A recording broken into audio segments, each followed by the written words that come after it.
Hello friends, good morning. आज हम लोग 8 मई 2026 के करंट अफेयर्स डिस्कस करेंगे। आज के सेट में टोटल 5 टॉपिक्स है, जिसमें पहला टॉपिक जो वो नीति आयोग से संबंधित है। तो आपको पता होगा कि नीति आयोग भारत सरकार का एक प्रमुख थिंक टैंक है, जिसकी स्थापना 1 जनवरी 2015 को हुई थी और अभी हाल ही में इसके 2 नए सदस्य नियुक्त हुए हैं। कौन कौन से? तो आर बाला सुब्रमण्यम और केवी राजू, इन दोनों को नीति आयोग का नया सदस्य नियुक्त किया गया है। अब नीति आयोग के बारे में थोड़ा डिटेल में देख लेते हैं। तो इसकी स्थापना 1 जनवरी 2015 को हुई थी और ये एक गैर संवैधानिक गैर विधानिक निकाय है, जिसका मुख्य उद्देश्य आर्थिक नीतियों पर सलाह देना, विकास रणनीतियों को तैयार करना और केंद्र और राज्य के बीच सहयोगात्मक संघवाद को बढ़ावा देना है। तो इस उद्देश्य से नीति आयोग की स्थापना की गई थी। और आपको पता होगा कि इससे पहले इसके जगह पे योजना आयोग काम करता था, जिसकी स्थापना वर्ष 1950 में हुई थी और नीति आयोग के गठन के बाद उसको ख़त्म कर दिया गया और इस आयोग का गठन किया गया। इसके अध्यक्ष कौन होते हैं? तो भारत के प्रधानमंत्री इसके अध्यक्ष होते हैं और इसके संगठन में एक उपाध्यक्ष, पूर्णकालिक सदस्य, पदेन सदस्य, विशेष आमंत्रित सदस्य और मुख्य कार्यकारी अधिकारी शामिल होते हैं। तो ये सारे लोग इस संगठन के सदस्य होते हैं और इन सभी पदों पर जो नियुक्तियां होती हैं वो केंद्र सरकार द्वारा की जाती है।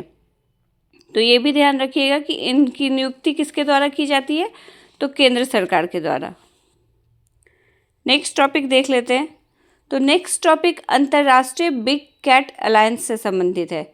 तो हाल ही में बहुत जल्द नई दिल्ली में 1 से 2 जून तक अंतर्राष्ट्रीय बिग कैट अलायंस शिखर सम्मेलन का आयोजन होने वाला है और ये पहल जो है ये वैश्विक स्तर पर वन्य जीव संरक्षण, विशेष रूप से बड़ी बिल्ली प्रजातियों के संरक्षण के लिए सहयोग को बढ़ावा देने के उद्देश्य से शुरू किया गया है।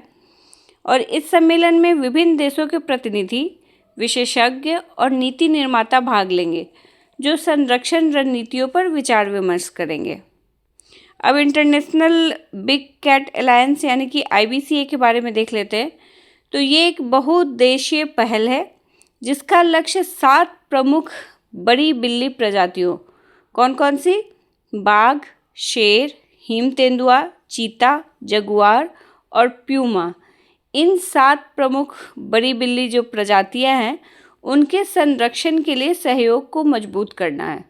तो इस उद्देश्य से ये मल्टी कंट्री वाला पहल शुरू किया गया है। किसके द्वारा शुरू किया गया था? किसने इसकी शुरुआत की थी? तो हमारे प्रधानमंत्री श्री नरेंद्र मोदी ने 9 अप्रैल 2023 को कर्नाटक के मैसूर में प्रोजेक्ट टाइगर के 50 वर्ष पूरे होने के अवसर पर इसकी शुरुआत की थी।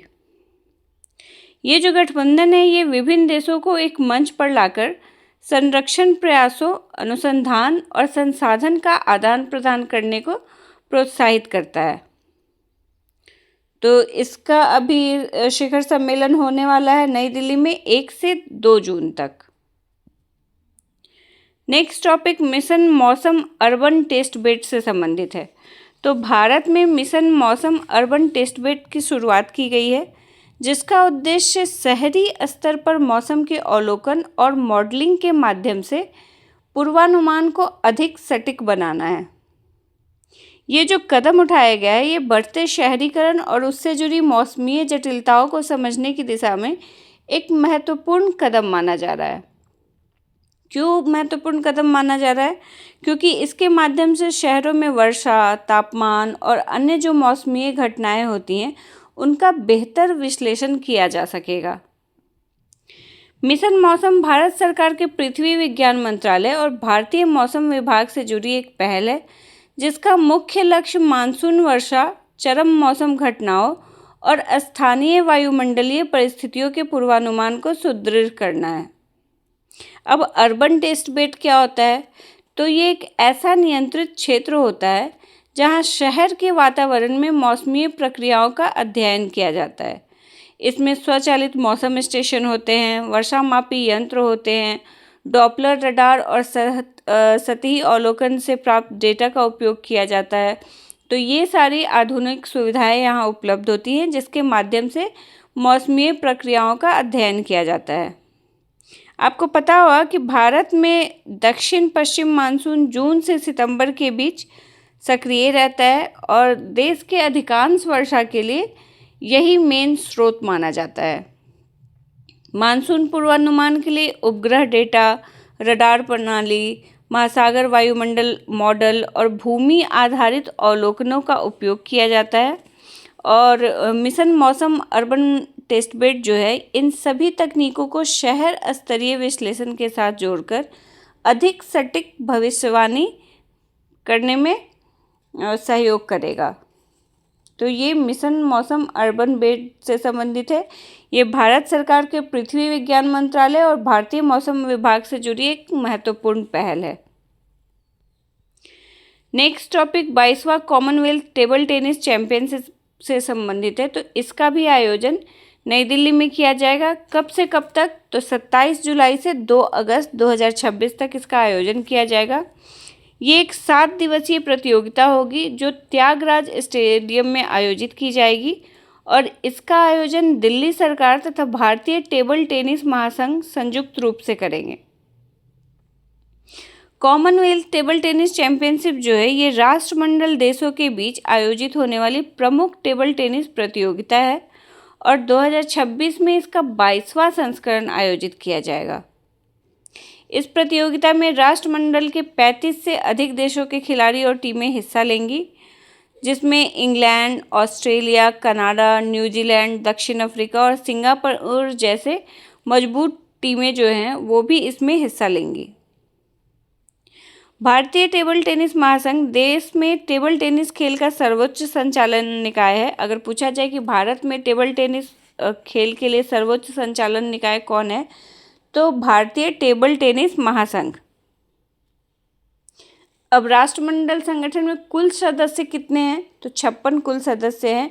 और टेबल टेनिस को राष्ट्रमंडल खेलों में कब शामिल किया गया? तो 1988 में सियोल ओलंपिक में आधिकारिक रूप से इसको शामिल किया गया। नेक्स्ट और लास्ट टॉपिक गाबी नाम के एक मानवाकार रोबोट से संबंधित है।